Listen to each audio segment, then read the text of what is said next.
Hello, good day, and welcome to our podcast, What's in this week's Oban Times, or Whitwhat, with me, Sandy Neal. Me, Kathy Griffiths. Me, Owen Wild. And me, Jodie Hagan. Well, we're living in interesting times in the world right now, aren't we?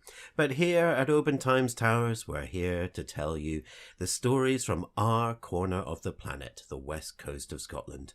Here is just a little insight into some of our stories this week. You can read all the stories and lots more online by going to westcoasttoday.co.uk or by picking up a printed copy in newsagents, supermarkets and petrol stations. Right, so let's keep calm and crack on. Kathy, what have you got for us?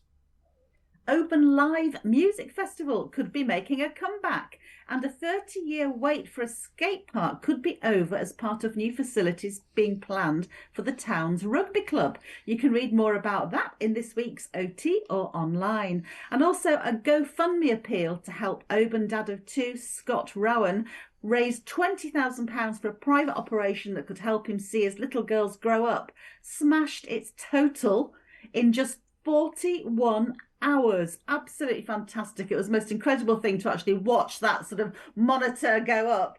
By the hours, it was just incredible. So Scott, who has a hole in his heart and needs that closing, otherwise is at high risk of a stroke, is now just waiting for a date for surgery. Meanwhile, the appeal total keeps climbing, and that's going to be used. Any extra will be used to help the family until Scott can get back to work. So all the best there, Scott. 82-year-old William Kennett, what a character, says he was seconds away from death after a heart attack struck on holiday. Lucky for him, Ardfern was ready to deal with the emergency, and thanks to a chain of survival linking community first responders and 999 services, his life was saved. Craignish first responders, who are trained up by Scottish Ambulance Service to help out first on the scene, have had a very busy time of it recently, and they could do with more volunteers to help folk like William, who is doing well in hospital now after getting a pacemaker fitted, and says he's looking forward to getting home to Fife, where, wait for this, his terraced garden up 36 steps is waiting for him, as is his model railway up in the attic. So keep getting well soon, William, and big shout out to the first responders and emergency services who saved his life. Wow, that sounds like the dream life. Thank you, Kathy. Owen, what have you been looking into this week? Thank you, Sandy. The Save the Screen Machine campaign has just received its biggest donation to date, as SSEN pledged £350,000 to help build a new mobile cinema to serve island and rural communities.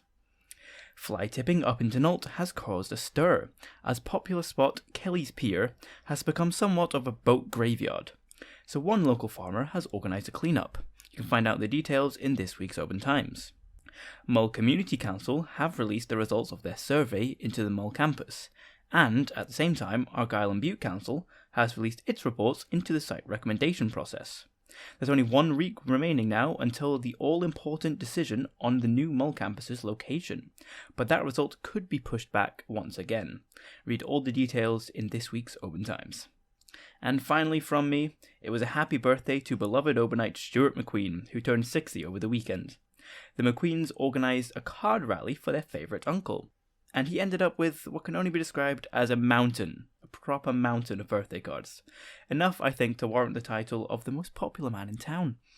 Well, my goodness, a mountain of birthday cards. I would like to picture that. Thank you very much, Owen. Jodie is about to take us to far off climes.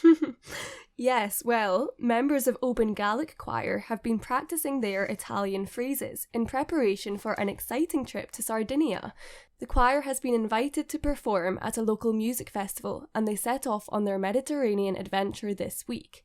Oban motorists are being encouraged to sign up for a free driver development programme in an attempt to make roads safer for all. The Oban Ravens are gearing up for their annual fun-filled bingo night, where they will be fundraising for the team as well as charities close to the players' hearts. And finally, have you ever heard of a death cafe? Well, the concept, which involves people talking about mortality over coffee and cake, has become a trend around the world, and next month it is making its way to Oban's Rockfield Centre. You can hear more from the organisers in this week's OT. Thank you very much, Jodie. Well, now, tributes have been paid to the best-selling author Denzil Merrick from Campbelltown, who has died peacefully at his home by Loch Lomond, aged 59. His publisher called him one of the finest Scottish crime writers of his generation. In other news, councillors are considering raising council tax by almost 9% to have a balanced budget next year. And in the middle of the council's consultation on a controversial 5% visitor levy on all overnight stays in Argyll, a councillor has launched her own straight-to-the-point poll. You can find out the result in this week's paper and online. Fish farming giant Maui has bought 2 uninhabited islands off Argyll and Skye. But what are their plans? Find out some of them in this week's Oban Times and online at www.westcoasttoday.co.uk. Runners and cyclists from Argyll have raised tens of thousands of pounds, crossing hundreds of miles through southwest Scotland for this year's Doddy Aid. Cole's all-female plod squad have raised a whopping total so far, running 155 miles in just 3.5 days, all to help find a cure for motor neuron disease. I think that'll do us for now. Don't forget to pick up a copy of the Oban Times, or find out more stories from all our West Coast newspapers online at www.westcoasttoday.co.uk. So it's goodbye from me, Sandy Neal.